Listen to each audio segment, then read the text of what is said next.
ট্রিগারে হাত রেখেই আমেরিকার সাথে আলোচনার টেবিলে বসেছে ইরান। ট্রাম্প প্রশাসন যখন দাবি করছে তারা শান্তি চুক্তির একেবারে কাছাকাছি, ঠিক তখনই তেহরান হুঙ্কার দিয়ে বলল আর একটা ভুল পদক্ষেপ নিলেই আমেরিকাকে তৃতীয় ধাপের এমন ভয়াবহ শাস্তি দেওয়া হবে যা আগের 2 দফাকেও ছাড়িয়ে যাবে। কিন্তু এই মহাযুদ্ধ বন্ধের পথে সবচেয়ে বড় রহস্য কে জানেন? ইরানের নতুন সর্বোচ্চ নেতা মোস্তফা খামেনি এবং তার অত্যন্ত জটিল ও গোপন যোগাযোগ ব্যবস্থা। কি সেই বিশেষ নেটওয়ার্ক যা মার্কিন গোয়েন্দাদের রাতের ঘুম উড়িয়ে দিয়েছে? কেন ইউরেনিয়াম হস্তান্তরে সাফ না করে দিল ইরান? বিশ্ব রাজনীতি কাঁপানো এই চাঞ্চল্যকর খবরের ভেতরের খবর নিয়ে আমি মিসকাতুল মোহাম্মদ সুইটি আছি আপনাদের সাথে।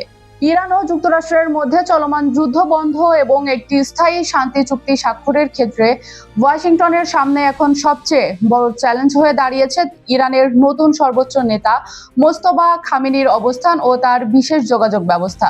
মার্কিন সংবাদ মাধ্যম সিবিএস নিউজ এক প্রতিবেদনে মার্কিন গোয়েন্দা কর্মকর্তাদের বরাত দিয়ে এই চাঞ্চল্যকর তথ্য সামনে এনেছে। মার্কিন প্রশাসনের মতে এই জটিল প্রক্রিয়ার কারণেই শান্তি আলোচনা কাঙ্ক্ষিত গতি পাচ্ছে না। গোয়েন্দা প্রতিবেদনে বলা হয়েছে মোস্তফা খামেনি বর্তমানে অত্যন্ত গোপন একটি স্থানে অবস্থান করছেন। তিনি ইরান সরকারের সঙ্গে সরাসরি কোনো যোগাযোগ রাখছেন না, বরং তার যাবতীয় যোগাযোগ সম্পন্ন হচ্ছে বিশ্বস্ত দূতদের একটি বিশেষ নেটওয়ার্কের মাধ্যমে। মোস্তফা খামেনি নিজে সরাসরি কোনো তথ্য গ্রহণ করেন না এবং কোনো নির্দেশনাও দেন না। পুরো প্রক্রিয়াটি পর্দার আড়াল থেকে পরিচালনা করছে তার এই নিজস্ব দূতদের নেটওয়ার্ক। এই বিশেষ এবং জটিল যোগাযোগ ব্যবস্থার কারণে ডোনাল্ড ট্রাম্প প্রশাসনের সঙ্গে আলোচনার জন্য অনুমোদিত ইরানি আলোচকরাও চরম বিপাকে পড়েছেন। তাদের মতে নিজস্ব সরকারি কাঠামোর মধ্যেই কার্যকরভাবে যোগাযোগ বজায় রাখতে হিমশিম খাচ্ছেন। প্রস্তাবটি প্রথমে দূতদের নেটওয়ার্কের মাধ্যমে সর্বোচ্চ নেতার কাছে পৌঁছানো এবং সেখান থেকে একই প্রক্রিয়ায় জবাব ফেরত আসার পুরো বিষয়টি অত্যন্ত সময় সাপেক্ষ হয়ে উঠেছে, যা শান্তি চুক্তির পথে বড় বাধা। উল্লেখ্য, গত 28 ফেব্রুয়ারি ইরানে মার্কিন সামরিক বাহিনী অপারেশন এপিক ফিউরি শুরু করে। অভিযানের প্রথম দিনই দেশটির তৎকালীন সর্বোচ্চ নেতা আয়াতুল্লাহ আলী খামেনি, তার স্ত্রী, নাতি ও পুত্রবধূ নিহত হন।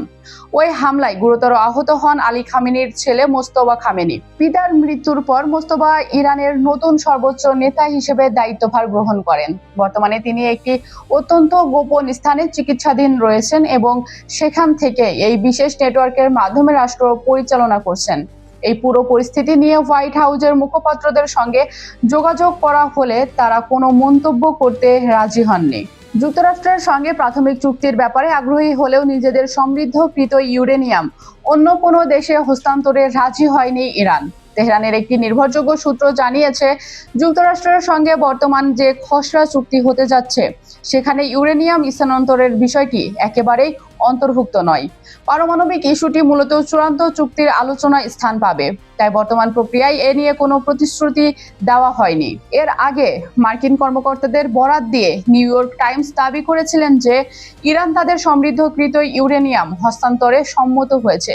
তবে তেহরান দ্রুতই সেই দাবি নাকচ করে দিয়ে স্পষ্ট জানায় এমন কোনো চুক্তি বা প্রতিশ্রুতি তারা দেয়নি। এদিকে মার্কিন সংবাদ মাধ্যম এক্সিওসকে দেওয়া এক সাক্ষাৎকারে যুক্তরাষ্ট্রের এক কর্মকর্তা জানিয়েছেন, এই চুক্তিটি সম্পন্ন হলে ইরান কৌশলগতভাবে গুরুত্বপূর্ণ হরমুজ প্রণালী দিয়ে সব ধরনের জাহাজ অবাধে চলাচলের সুযোগ দেবে। এই পথ ব্যবহারের জন্য কোনো টোল আদায় করা হবে না এবং প্রণালীতে স্থাপিত সব মাইন অপসারণের প্রতিশ্রুতিও দেবে ইরান। পাশাপাশি ইরান কোনোদিন পারমাণবিক অস্ত্র তৈরি করবে না বলেও অঙ্গীকার করবে। মার্কিন ওই কর্মকর্তার মতে, ওই চুক্তিটি সফল হলে ইসরায়েল ও হিজবুল্লাহর মধ্যকার চলমান যুদ্ধও অবসান হতে পারে। তবে চুক্তির শর্ত অনুযায়ী হিজবুল্লাহ যদি পরবর্তীতে কোনো ধরনের উস্কানি বা হামলা চালায়, তবে ইসরায়েলকে তার পাল্টা জবাব বা হামলা চালানোর অনুমতি দেওয়া হবে। যুক্তরাষ্ট্রের সঙ্গে সম্ভাব্য সমঝোতা স্মারকে 60 দিনের যুদ্ধবিরতি বাড়ানোর বিষয়ে আলোচনা চললেও এর মধ্যে কোনো ধরনের আগ্রাসন চালানো হলে তার ভয়াবহ জবাব দেওয়া হবে বলে স্পষ্ট হুঁশিয়ারি দিয়েছে ইরান। গত 24 মে তেহরানের সংবাদ মাধ্যম তাসনিম নিউজের বরাত দিয়ে জানা গেছে, আলোচনার পাশাপাশি সম্ভাব্য সব ধরনের পরিস্থিতির জন্য নিজেদের প্রস্তুত রাখছে ইরান। দেশটি আগেও স্পষ্টভাবে জানিয়েছিল তারা আলোচনার টেবিলে বসবে, তবে ট্রিগারে হাত রেখে। ইরানের সশস্ত্র বাহিনীর একটি সূত্র তাসনিমকে জানিয়েছে, যুক্তরাষ্ট্র ও ইসরায়েলের যুদ্ধমুখী অবস্থান এবং অতীত আচরণের কথা মাথায় রেখে তারা সবসময় পূর্ণ প্রস্তুতি বজায় রাখছে। সূত্রটি সতর্ক করে বলেছে, ওয়াশিংটন যদি আবারও কোনো ভুল হিসাব বা অপরাধমূলক পদক্ষেপ নেয়, তবে তাদেরকে ইরানের তৃতীয় ধাপের মোকাবেলার মুখোমুখি হতে হবে। এই নতুন কৌশল, যুদ্ধ পদ্ধতি ও ব্যবহৃত অস্ত্রশস্ত্র আগের 2 দফার তুলনায় সম্পূর্ণ আলাদা এবং অনেক বেশি কঠিন হবে। অন্যদিকে নিউ ইয়র্ক টাইমসের একটি প্রতিবেদনে বলা হয়েছে যে মার্কিন প্রেসিডেন্ট ডোনাল্ড ট্রাম্প ইরানের সঙ্গে একটি শান্তি চুক্তি চূড়ান্ত করার খুব কাছাকাছি পৌঁছে গেছেন। এই বিষয়ে তেহরানের পক্ষ থেকেও ইতিবাচক সাড়া মিলেছে। ইরানের 3 জন শীর্ষ কর্মকর্তা নিশ্চিত করেছেন যে 2 দেশের মধ্যে চলমান যুদ্ধ পুরোপুরি বন্ধ করা এবং বিশ্ব অর্থনীতির জন্য অত্যন্ত গুরুত্বপূর্ণ সামুদ্রিক পথ হরমুজ প্রণালী আবার খুলে দেওয়ার লক্ষ্যে ইরান এই সমঝোতার সম্মত হয়েছে।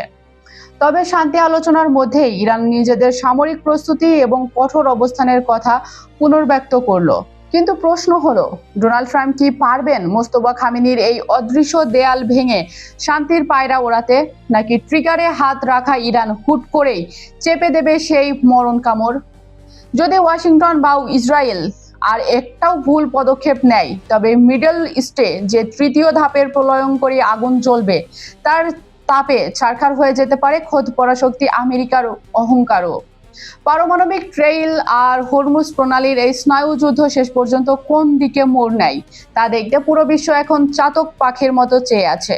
আর পর্দার আড়ালের সেই গোপন ডেরায় বসে মোস্তফা খামেনি যে চাল চালছেন, তাকে হোয়াইট হাউসের কফিনে শেষ পেরেক ঠুকে দেবে?